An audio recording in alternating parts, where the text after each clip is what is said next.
এই দুনিয়ার পুরো জীবনটা এটা হচ্ছে লালসাময় একটা জীবন, লোভ, মরিচিকা, মায়াজাল। এই মায়াজালে আমরা আটকে আছি, ফলে মৃত্যুর কথা আমরা ভুলে গিয়েছি।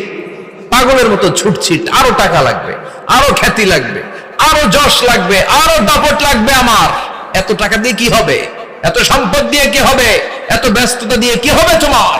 স্টপ, থামুন, অনেক হয়েছে। আন্না, থামুন, take a rest, take a breath and think about death. Think that you have to go back to your Lord. একটু বসেন না, একটু ভাবেন যে আমাকে চলে যেতে হবে, চলে যেতে হবে। এই কোলাহল, এই ব্যস্ততা, এগুলো থাকবে, থাকবো না আমি। সাইয়েদনা ওমর ফারুক বলেছেন, মুতু ক্বাবলা আন তামুতু, মরার আগে একবার মরো। হাসিবু ক্বাবলা আন তুহাসাবু আলাইকুম, তোমার হিসাব নেওয়ার আগে তুমি একবার নিজের হিসাবটা করো না। কাগজ বের করে একটু লিখো না কি কি ভালো কাজ করছিলা, যেগুলো দিয়ে নাজাতের ওসিলা হতে পারে। 1 2 3, আর কি কি আকাম কুকাম করছো দেখো না, লিখে দেখো তোমার অবস্থাটা কি। মরার আগে একবার মরো। মরার আগে খাটের মধ্যে শুয়ে শটান করে চোখ বন্ধ করে একবার মরার ভান করে দেখেন কেমন লাগে। চোখটা বন্ধ করেন আর ভাবেন আপনি নাই, কি কি হতে পারে ভাবেন। আপনার ছেলে মেয়েরা কান্না জুড়ে দিবে, আপনার প্রাণের স্ত্রী বিলাপ শুরু করে দিবে, বন্ধু বান্ধবের চিৎকার আর মাতম, স্থানীয় এলাকার মসজিদে ঘোষণা, অমুক এলাকার নিবাসী অমুক ভাই অমুকের ছেলে অমুক দুনিয়ায় নাই। সব আত্মীয়রা চলে আসবে, ফেসবুকে স্ট্যাটাস দেয়া হবে, সবাই সবাইকে জানাবে বিকাল 4টায় অমুক হাই স্কুল ময়দানে আপনার জানাজা। ছুটে আসবে, সবাই ছুটে আসবে আপনাকে শেষ বিদায় দিতে, গুড বাই জানানোর জন্য, আল ওয়াদা, বিদায় জানাতে আসবে সবাই।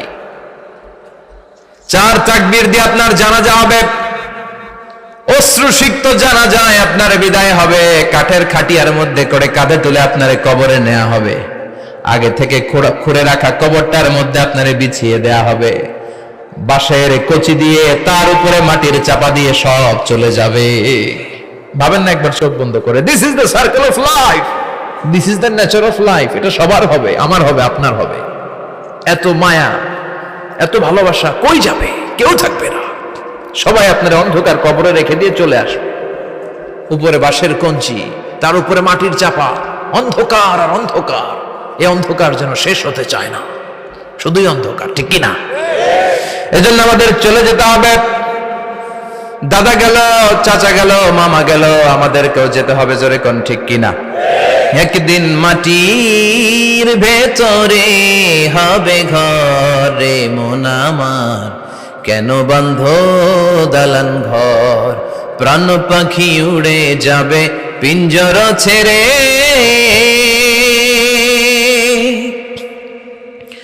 ধরা ধামে সবই রবে, তুমি যাবে চলে, বন্ধু বান্ধব যত, মাতা পিতা যারা সুত, সবই হবে তোমার পরে।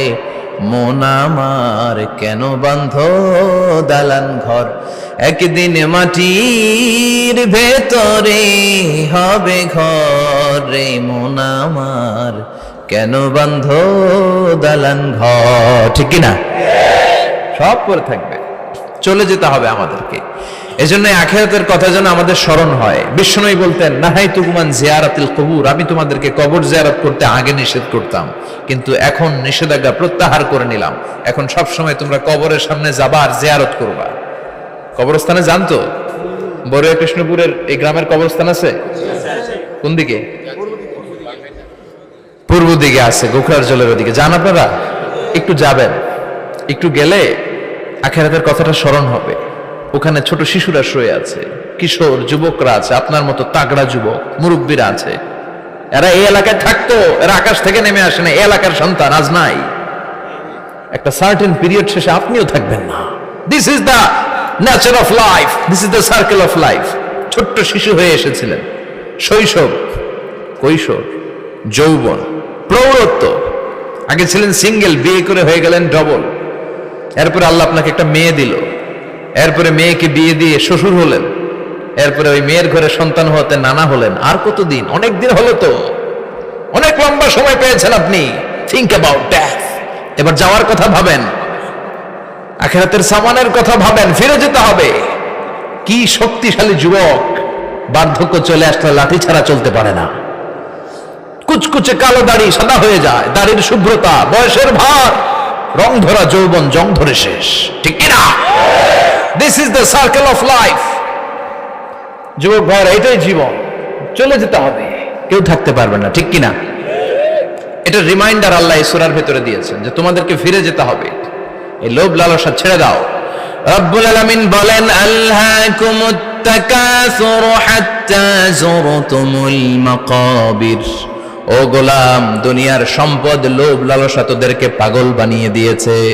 এই লোভ পাগলামি কোনোদিন তোদের থামবে না যতদিন না তোরা কবরে ঢুকবি, ঠিক কিনা? কার কথা? আল্লাহ বললেন, দুনিয়ার সম্পদ আর লোভ আর মোহে তোমরা গাফেল হয়ে গিয়েছো। আখিরাতের কথা বেমালুম তোমরা ভুলে গিয়েছো, কিন্তু আখিরাতে তোমাদের যেতেই হবে, কবরের বাড়িতে তোমাদের ঢুকতেই হবে, ঠিক কিনা? যেতেই হবে, আমরা ভুলে যাই। আলহাকুমুত তাকাসুর, অতিরিক্ত পাওয়ার লোভ, বেশি বেশি খাওয়ার লোভ, বেশি বেশি জমানোর লোভ মানুষকে গাফেল বানিয়ে দিয়েছে। এটা মানুষের স্বভাব, আরো চাই আরো চাই, এই স্বভাবটা আছে না নাই? দেখবেন ছোট বাচ্চারা মসজিদের দোয়া অনুষ্ঠান শেষে জিলাপি দেয় না? বড়ে কৃষ্ণপুর কি দেয়? আগে বাতাসা দিত না, এখন কি দেয়? জিলাপি দেয়, মিষ্টি দেয়। তো মসজিদের 2-3 গেট থেকে যদি দেয়, ছোট বাচ্চারা দেখবেন এদিক দিয়ে কয়েকটা নিয়ে আবার ওই গেটে লাইন ধরে। ওর হাত হলো ছোট হাত, ওর হাত ভর্তি জিলাপি, আর নেওয়ার জায়গা না, এরপর আরেক জায়গায় লাইন ধরছে, আরো লাগবে আরো লাগবে, এই আরো আরো আরো চাই, এই স্বভাবটাই মানুষকে কুড়ে কুড়ে শেষ করে দিয়েছে। এত লাগবে কেন তোমার? চাহিদার কোনো শেষ নাই, unlimited demand of human being.